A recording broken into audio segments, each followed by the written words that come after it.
Hello everyone, this is Prince Raj. Welcome back to our YouTube channel Vishwas education.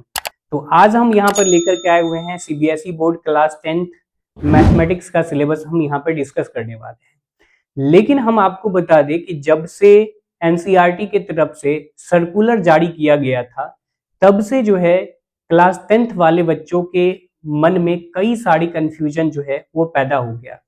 तो उन सभी confusions को हम इस वीडियो के अंदर दूर करने वाले हैं। बस सिर्फ वीडियो के लास्ट तक बने रहे। तो आइए हम लोग बात करते हैं कि क्या एनसीईआरटी की तरफ से जो क्लास 9th के लिए जो सर्कुलर जारी किया गया था, क्या उसमें क्लास 10th के सिलेबस पे कुछ इफेक्ट पड़ेगा, या अभी तक जो है वो एनसीईआरटी की तरफ से क्लास 10th के सिलेबस को लेकर के कुछ रेशनलाइजेशन या रिडक्शन को लेकर के कुछ जारी किया गया है या नहीं, उस चीज को हम आपको बता दें। तो यहाँ पे है क्या कि अभी तक क्लास 10th को लेकर के किसी भी तरह का कोई सिलेबस में कोई बदलाव नहीं किया गया है। अगर बाई चांस अगर करते भी हैं एनसीईआरटी की तरफ से, अगर कोई बदलाव होता भी है, तो उसमें बहुत कुछ ज्यादा बदलाव होने की चांसेस नहीं है। क्योंकि हम लोगों ने देखा था कि जो कोविड 19 आया था, उस कोविड 19 की वजह से क्लास 9th और क्लास 10th यानी कि हर एक सब्जेक्ट में उसमें रेशनलाइजेशन कर दिया गया था, कुछ कुछ टॉपिक्स रिडक्शन कर दिए गए थे, कुछ चैप्टर का कुछ हिस्सा जो है वो हटा दिया गया था।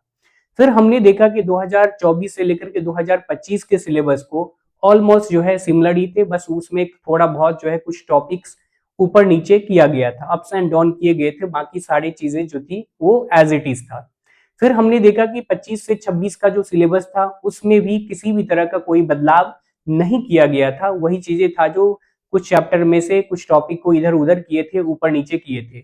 अब बात रही जो सर 26 से 27 में हम लोग हैं, तो जो भी बच्चे 26 से 27 में हैं उन बच्चों के लिए मैं क्लियर कट बता देता हूं कि एनसीईआरटी की तरफ से उसमें सिलेबस में क्लास 10th के सिलेबस में किसी भी तरह का कोई चेंजिंग नहीं किया गया है।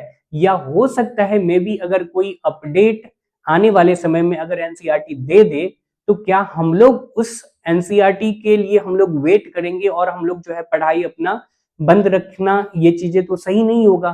तो अगर एनसीईआरटी कुछ इस तरह का रेशनलाइजेशन या फिर रिडक्शन या सर्कुलर जारी करेगा, तो उसमें आपको पता चल जाएगा कि क्या परिवर्तन हुआ है, कुछ चेंज हुआ है सिलेबस या नहीं चेंज हुआ है। तो अभी तक तो इस तरह का कोई क्लास 10th को लेकर के कोई अपडेट नहीं आया है, और मैं ये चीजें बता रहा हूं कि क्लास 10th में सिलेबस कोई भी चेंज नहीं हुआ है। और मेरा अनुमान है और मेरा मानना है कि मैंने जो लास्ट 2 साल से मैं देख रहा हूं कि क्लास 10th का जो सिलेबस है वो एज इट इज है। तो आई थिंक मुझे लग रहा है कि इस बार भी किसी भी तरह का क्लास 10th के सिलेबस में कोई परिवर्तन नहीं होगा। क्योंकि अगर कुछ परिवर्तन होता भी है तो उसमें से कुछ टॉपिक्स जो है वो अप्स एंड डाउन होंगे।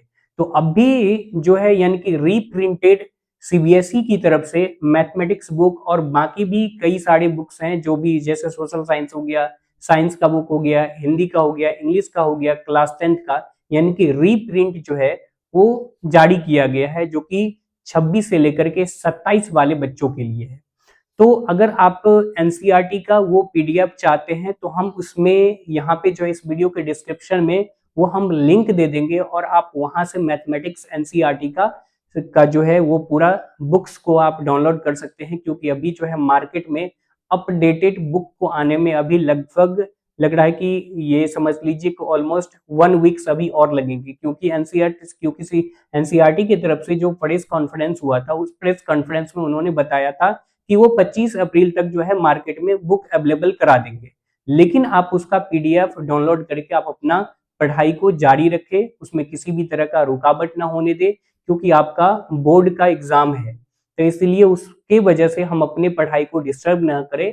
तो आइए हम आपको बताते हैं कि क्या क्या आपके मैथमेटिक्स का यानी कि क्लास 10th मैथमेटिक्स का कौन कौन से सिलेबस है, आपके कौन कौन से टॉपिक पढ़ना है, कौन कौन से टॉपिक को आपको किस तरह से पढ़ना है, कितना हमें टाइम देना है। तो वीडियो के लास्ट तक बने रहेंगे तभी आपको चीजें समझ में आएगा। तो चलिए हम यहाँ पे देखते हैं कि एनसीईआरटी का यानी कि इस मैथमेटिक्स के सिलेबस को हम लोग देखते हैं। तो आइए हम लोग देखते हैं कि एनसीईआरटी 2026 से लेकर के 2027 में जो हमें क्लास 10th में जो बच्चे हैं उन बच्चों को कौन कौन सा टॉपिक जो है अभी पढ़ना होगा। तो जैसे अगर हम बात करते हैं रियल नंबर, तो रियल नंबर में जो है आपको यानी कि पहला जो होता है वो होता है क्या, इंट्रोडक्शन। तो इंट्रोडक्शन में आपको जो है रियल नंबर के बारे में पूरा फुल जानकारी जो है आपको इंट्रोडक्शन में मिल जाएगा। लेकिन उसमें जो आपको टॉपिक पढ़ने होंगे, जैसे कि इसमें था कि यूक्लिड डिवीजन लेमा जो है वो हटा दिया गया है। ठीक है, ये था 2020 में ही हटा दिया गया है क्योंकि वो कोविड की वजह से। लेकिन हम लोग बात करते हैं फंडामेंटल थ्योरम अरिथमेटिक, आपको ये पढ़ने होंगे। फिर हम बात करते हैं रिविजिटिंग रैशनल नंबर, ये था आपको यानी कि ये जो है रियल नंबर के आपको ये दो टॉपिक आपको पढ़ने होंगे मीन्स क्लास 10th में। फिर हम बात करते हैं पोलिनोमियल्स में। तो पोलिनोमियल में है क्या कि geometrical meaning of the zeros of a polynomial. जैसे कि मान लीजिए कि इसमें आपको पढ़ना होगा कि जैसे कोई ग्राफ दे दिया है और उस ग्राफ में यानी कि मान लीजिए कि एक्स एक्सिस को जितने बार कट कर रहा है और वहां से आपको उसका ज्योमेट्रिकल मीनिंग बताना है कि इसमें कितने रूट होंगे या क्या होगा वो चीजें। फिर हम बात करते हैं relation between zeros and the coefficient of a polynomial. ये आपको ये टॉपिक पढ़ने होंगे मीन्स पोलिनोमियल। पोलिनोमियल की अगर हम बात करें तो आपको मीन्स दो टॉपिक इसमें पढ़ना होगा। ठीक है, फिर हम बात करते हैं यानी कि तीसरा चैप्टर जो है वो तीसरा चैप्टर है क्या, pair of linear equation in two variable. क्योंकि आप जो है क्लास 9th में पढ़ चुके हैं वहां पे linear equation in two variable, but यहाँ पे जो आप पढ़ेंगे पेयर्स में पढ़ेंगे, क्योंकि वहां पे जो था वो था क्या यानी कि पेयर में, वहां पे पेयर में नहीं था क्लास 9th में। तो थोड़ा सा हम लोग यहाँ पे जो है मीन्स क्लास 10th में पेयर ऑफ लीनियर इक्वेशन का हम लोग थोड़ा सा डेप्थ में पढ़ेंगे, चीजों को हम लोग अच्छे से यहाँ पे समझेंगे। तो जिसमें हो जाएगा कि graphical method of the solution of pair of linear equation. हम लोग इसमें देखेंगे कि पेयर ऑफ लीनियर इक्वेशन का हम ग्राफिकल मेथड से हम कैसे सॉल्व करते हैं। और फिर हम लोग देखेंगे क्या, means algebraic method of the solving pair of linear equation. तो जिसमें आपको इसमें सब्स्टिट्यूशन मेथड से भी आपको पढ़ने होंगे, और दूसरा अगर हम बात करें तो ये जो है एलिमिनेशन मेथड भी आपको पढ़ने होंगे। यहाँ पे पेयर ऑफ लीनियर इक्वेशन की अगर हम बात करें तो यहाँ पे है क्या कि algebraic method of the solving linear equation, यानी कि लीनियर इक्वेशन को जो आप सॉल्व करेंगे वो दो मेथड से, एक तो हो गया आपका सब्स्टिट्यूशन मेथड और दूसरा हो गया क्या, एलिमिनेशन मेथड। अब इसके बाद है चैप्टर नंबर मीन्स 4। ठीक है, फोर्थ जो है वो है आपका क्वाड्रेटिक इक्वेशन। तो क्वाड्रेटिक इक्वेशन में आपको सबसे पहले समझना होगा कि quadratic equation by factorization method. अब देखिए वहां पे था क्या कि आपने क्लास यानी कि 9th में जो आप पढ़े हैं जैसे मिडिल टर्म एक्सप्लिटिंग से आपका काम चल जाता था, लेकिन कुछ ऐसे जो है इक्वेशन आपको देखने को मिलेगा, लेकिन यहाँ पे जो है उसमें जो इक्वेशंस होगा उस इक्वेशन का अगर आप मिडिल टर्म एक्सप्लिट करने की कोशिश करेंगे तो यहाँ पे नहीं होगा। तो हमें जो है श्रीधराचार्य मेथड जो है वो लगाने होंगे, फॉर्मूला यूज करना होगा और फिर जो है वो भी सॉल्व हो जाएंगे। फिर हम बात करते हैं नेचर ऑफ रूट, यानी कि रूट जो होगा वो रियल होगा या फिर जो है वो इमेजिनरी होगा, मीन्स कैसा होगा वो चीजें हम लोग पढ़ेंगे। और यहाँ पे मतलब अभी तक तो आपने इस सारे चैप्टर यानी कि चैप्टर 1 यानी कि रियल नंबर, फिर हो गया polynomial, pair of linear equation और ये क्वाड्रेटिक इक्वेशन से थोड़ा बहुत आपका जान पहचान हो चुका है। ठीक है, थोड़ा बहुत नहीं कि बहुत ज्यादा जान पहचान हो चुका है, क्योंकि आप क्लास 9th में ये सब सारे चैप्टर पढ़े हैं। अब एक नए चैप्टर का एंट्री होता है आपके क्लास 10th में। तो देखिए इस चैप्टर को लेकर के बहुत सारे बच्चों को मन में होता है कि ये चैप्टर नया नया आता है तो कभी इस चैप्टर्स को पहचाने नहीं रहता है, तो आपको जो है लगता है कि ये बहुत टफ चैप्टर है। तो देखिए अगर हम बात करें तो देखिए जब हम किसी भी चैप्टर को अगर हम फर्स्ट टाइम एक बार लगाते हैं तो वो चैप्टर हमारे लिए टफ माना जाता है, लेकिन जैसे जैसे हम उसके साथ टाइम स्पेंड करते चले जाते हैं तो वो चैप्टर हमें बहुत ही आसान और इजी लगना शुरू हो जाता है। तो इसीलिए ये चैप्टर आपका न्यू चैप्टर मिलेगा आपको, अरिथमेटिक प्रोग्रेशन। तो पहला टॉपिक जो है वो अरिथमेटिक प्रोग्रेशन हम लोग समझेंगे कि अरिथमेटिक प्रोग्रेशन क्या होता है। फिर है क्या कि nth term of an AP निकालना आप सीखेंगे। फिर है क्या कि sum of the first n term of an AP, यानी कि आपके पास जो एपी दिया रहेगा उस एपी का एन टर्म का हम लोगों को सम निकालना होगा। तो ये था आपका 5 चैप्टर यानी कि 5 चैप्टर है, और इसमें आपको कौन कौन से टॉपिक अभी क्लास 10th में पढ़ना है। तो आगे हम मूव ऑन करते हैं चैप्टर 6, 7, 8, 9 और भी बाकी है जो सारे चैप्टर को हम आपको एक एक टॉपिक को हम समझाते हैं कि आपके सिलेबस में कौन कौन से टॉपिक है। तो आइए हम लोग देखते हैं। तो यहाँ पे ये है हमारे पास चैप्टर मीन्स 6 में मतलब हो गया कि ट्रायंगल। तो ट्रायंगल में आपको पढ़ना है क्या, मीन्स सिमिलर फिगर पढ़ना होगा, आपका जो टॉपिक है ट्रायंगल में, ठीक है। इसके बाद हो गया सिमिलैरिटी ऑफ ट्रायंगल, यानी कि सिमिलैरिटी ऑफ ट्रायंगल हमें पढ़ना होगा। फिर हो गया क्राइटेरिया फॉर द सिमिलैरिटी, यानी कि सिमिलर अगर दो ट्रायंगल है तो उस दो ट्रायंगल को सिमिलर होने के लिए कौन कौन से क्राइटेरिया है, उस क्राइटेरिया के बारे में हम लोग इसमें इस चैप्टर के अंदर यानी कि चैप्टर 6 में पढ़ेंगे। फिर हम लोग बात करते हैं चैप्टर 7 है क्या हमारे पास, ये कोऑर्डिनेट ज्योमेट्री। कोऑर्डिनेट ज्योमेट्री में आपको डिस्टेंस फार्मूला पढ़ना होगा, यानी कि क्लास 10th के सिलेबस में है। फिर आप जो है यहाँ पे सेक्शन फार्मूला पढ़ने होंगे। आपके पास यहाँ पे ये कोऑर्डिनेट ज्योमेट्री में दो टॉपिक आपको बहुत ही अच्छे से करना होगा, जो कि एनसीईआरटी जो 26 से 27 में रीप्रिंट करके वो अपने वेबसाइट पे डाला है, वहां से मैंने ये सिलेबस राइट डाउन करके आपको बता रहे हैं, ठीक है। फिर हम बात करते हैं इंट्रोडक्शन टू द ट्रिगोनोमेट्रिक। तो देखिए यहाँ पे ये चैप्टर जो है मीन्स ट्रिगोनोमेट्री जो है, इस ट्रिगोनोमेट्री को लेकर के बहुत सारे बच्चों के दिमाग में ये डॉट चलते रहता है, क्या ये चैप्टर सबसे टफेस्ट चैप्टर में से बच्चों का अभी तक मानना है कि ये चैप्टर है। बट अगर जिस तरह से अगर मैं यहाँ पे आपको पढ़ाऊंगा, अगर आप उस तरह से एकदम बेसिक चीज़ों को, बेसिक जो जो चीज़ें मैं पढ़ाऊंगा, अगर आप उनको फॉलो कर लेते हैं ना, तो आपको बिल्कुल भी इस चैप्टर में कहीं भी किसी तरह का कोई प्रॉब्लम नहीं बचेगा। जिसमें हो गया कि ट्रिगोनोमेट्रिक रेशियो, तो ये तो बहुत आसान टॉपिक है। जैसे हो गया trigonometric ratio of some specific angle, ये भी आसान है। थोड़ा सा कह सकते हैं कि बच्चों को अगर देखिए, अगर आपको अगर एलएचएस और आरएचएस के साथ अगर खेलने आ गया तो आइडेंटिटीज भी आपके लिए बहुत ही आसान हो जाएगा। लेकिन ओवरऑल अगर हम इस चैप्टर की बात करें तो ये चैप्टर बहुत ही आसान है। बस सिर्फ ये डिपेंड करता है आपके ऊपर कि आप इस चैप्टर को किस वे में लेते हैं। अगर आपने सोच लिया पहले ही कि ये टफ है तो इसका मतलब ये टफ होगा। अगर आपने सोच लिया कि नहीं इस चैप्टर को मुझे गर्दा उड़ा देना है, तो आप इस चैप्टर को गर्दा उड़ा सकते हो, ठीक है। फिर देखिए चैप्टर मीन्स 9 में अगर हम लोग चले तो 9 में है क्या, सम एप्लीकेशन ऑफ ट्रिगोनोमेट्रिक।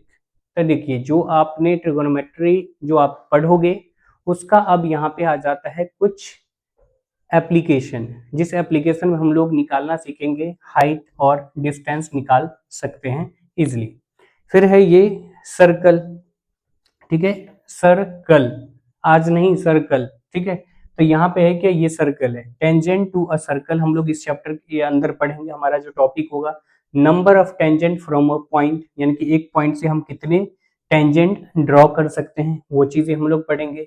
फिर आ जाते हैं हम लोग चैप्टर नंबर 11। तो चैप्टर नंबर 11 में आपके पास दो टॉपिक्स दिए हुए हैं, जिसमें होगा कि area of sector of a circle and area of segments of a circle. तो यहाँ पे दो चीजें आपको पढ़ने होंगे। तो अभी तक जितना भी चैप्टर स्टार्ट हुआ है तो उसमें से कई सारे ऐसे चैप्टर हैं जो आपको नया नया मिलेगा, लेकिन आप जैसे जैसे इस चैप्टर के साथ आप टाइम स्पेंड करेंगे तो इस चैप्टर के बारे में आपको बहुत ही ज़्यादा अच्छे लेवल की नॉलेज हो जाएगा। जैसे ही देख लीजिए कि अगर आप स्कूल जाते हैं या कॉलेज जाती हैं, किसी भी नए जगह पे जाते हैं, जब वहाँ पे जो भी व्यक्ति रहते हैं उसके बारे में हमें पता बिल्कुल भी नहीं होता है, लेकिन जैसे जैसे हम उसके साथ टाइम स्पेंड करते चले जाते हैं तो चीज़ें हमारे लिए आसान हो जाता है, हम उसको समझते चले जाते हैं। तो आइए अब हमारे पास बच गया है 2 चैप्टर का सिलेबस और हमें डिस्कस करना है और फिर हम इस वीडियो को यहीं पे खत्म करेंगे। तो आइए हम यहाँ पे देखते हैं बचे हुए जो हमारे पास जो 3 चैप्टर है, उन 3 चैप्टर में हमें कौन कौन से टॉपिक इस बार क्लास 10th में यानी कि 26 से 27 में जो बच्चे बोर्ड एग्जाम देंगे उन बच्चों के लिए है कि इसमें आप देखेंगे कि कौन कौन से आपके टॉपिक में है। तो देखिए यहाँ पे surface area and volume, surface area and volume में आपको पढ़ना होगा surface area of combination solid, यानी कि इसमें जो है आप क्लास 9th में भी पढ़े होंगे surface area and volume. But वहां पे होगा क्या कि एक सिंगल शेप का आप जो है वॉल्यूम निकाले होंगे और फिर उसका सरफेस एरिया निकाले होंगे। लेकिन यहाँ पे क्या होगा कि दो फिगर को यानी कि दो दो सॉलिड बॉडी को कंबाइन करके आपको जो है वॉल्यूम निकालना होगा, एरिया निकालना होगा उसका, ठीक है। जैसे अगर हम बात करें, मान लीजिए कि एक क्यूब है और एक क्यूब के ऊपर जो है मान लीजिए कि कॉनिकल शेप का ये दूसरा सॉलिड बॉडी जो है वो रख दिया गया है, और फिर उसका आपसे पूछ दिया गया कि बताओ कि उसका सरफेस एरिया क्या होगा या फिर उसका टोटल वॉल्यूम क्या होगा। फिर हम बात करते हैं volume of combination of solid. वही चीजें हो गया कि कई सारे मान लीजिए कि एक क्यूब है, दूसरा क्यूब है, तीसरा क्यूब है, इस तीनों क्यूब को ज्वाइंट कर दिया जाता है और एक सिंगल क्यूबाइड बनता है, तो उसका आपसे वॉल्यूम पूछ देगा, या फिर हो सकता है कि आपका उसका लेंथ ब्रेथ में से कुछ भी एक चीजें। नेक्स्ट है हमारे पास जो है 13 चैप्टर नंबर 13, ये है क्या, स्टैटिक्स। तो स्टैटिक्स में स्टैटिक्स जो है आप क्लास 9th में भी पढ़ चुके हैं, ठीक है, जिसमें वहां पे आप मीन, मीडियन और मॉड जो निकाले होंगे, तो वहां पे था क्या, अनग्रुप डेटा था। डेटा जो था वो आपका क्या था, अनग्रुप था। तो यहाँ पे जो आप मीन, मीडियन और मोड निकालेंगे, तो यहाँ पे जो डेटा गिवन होगा वो डेटा होगा आपका ग्रुप्ड फॉर्म में, ठीक है, ग्रुप डेटा होगा, जहाँ पे आप देखेंगे क्या, मीन ऑफ ग्रुप डेटा, ठीक है, फिर हो जाएगा क्या, mode of group data and median of group data, probability of A theoretical approach, ठीक है। तो ये था आपका यानी कि क्लास 10th का टोटल सिलेबस, और हमने टॉपिक वाइज हर एक चैप्टर का टॉपिक वाइज हमने बता दिया कि आपके चैप्टर में कौन कौन से टॉपिक, कौन कौन से चैप्टर में आपको कौन कौन से टॉपिक पढ़ने होंगे। तो टोटल था यहाँ तक का आपका टोटल मैथमेटिक्स का सिलेबस था, ठीक है।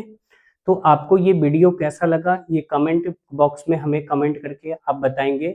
और अगर अभी भी आपके माइंड में अगर किसी भी तरह का कोई कंफ्यूजन है क्लास 10th का मैथमेटिक्स के सिलेबस को लेकर के, तो वो आप कमेंट बॉक्स में कमेंट करके पूछ सकते हैं, और हम आपका समाधान, उस प्रॉब्लम का जो है हम समाधान आपको देने के लिए तैयार हैं। और अगर आप हमारे चैनल पे नए हैं तो प्लीज़ हमारे चैनल को सब्सक्राइब कर ले, और उसके बगल में जो बेल आइकन है उस बेल आइकन को दबा दे, ताकि जब भी कभी हम ऐसे वीडियो लेकर के आए तो उस वीडियो की नोटिफिकेशन सबसे पहले पहुंचे। तो चलिए फिर हम मिलते हैं एक नए वीडियो के साथ, तब तक के लिए जय हिंद।